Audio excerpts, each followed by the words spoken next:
விருத்தாச்சலம் அருகே 15 ஆடுகளை திருடிச் சென்ற திருட்டு கும்பலை பிடித்து சிறையில் அடைத்த காவல்துறையினர்.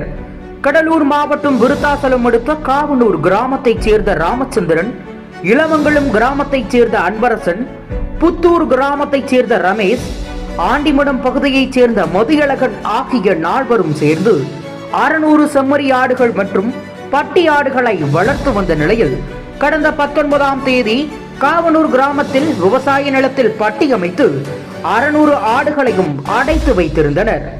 அப்போது நள்ளிரவில் வந்த ஒரு கும்பல் ஆடுகளை பாதுகாத்துக் கொண்டிருந்த ராமச்சந்திரனின் கை கால்களை கட்டி போட்டுவிட்டு 15 ஆடுகளை டாடா ஏசி வாகனத்தின் மூலம் திருடிச் சென்றனர்.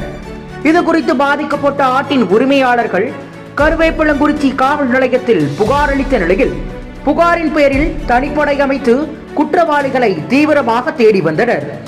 அப்போது காவல்துறையினருக்கு கிடைத்த ரகசிய தகவலின் அடிப்படையில் புவனகிரி அடுத்த அகர ஆலம்பாடி கிராமத்தைச் சேர்ந்த பாலிடெக்னிக் படிக்கும் 19 வயது கொண்ட மதிவாணன், 23 வயது கொண்ட சதீஷ்குமார் மற்றும் 10ஆம் வகுப்பு படிக்கும் 17 வயது சிறுவன் உட்பட 3வரையும் கைது செய்து விசாரணை மேற்கொண்டனர்.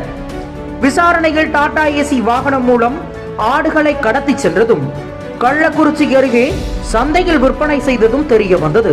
பின்னர் அவர்களிடமிருந்து டாடா ஏசி வாகனம் மற்றும் ஆடு விற்ற பணம் 24,000 ரூபாயை பறிமுதல் செய்தனர்.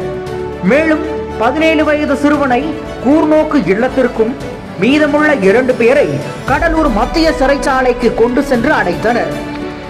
இப்படி படிக்கும் மாணவர்களே ஆட்டின் உரிமையாளர்களை கட்டி போட்டு ஆடுகளை திருடிச் சென்ற சம்பவம் அப்பகுதிகள் பெரும் பரபரப்பை ஏற்படுத்தியுள்ளது.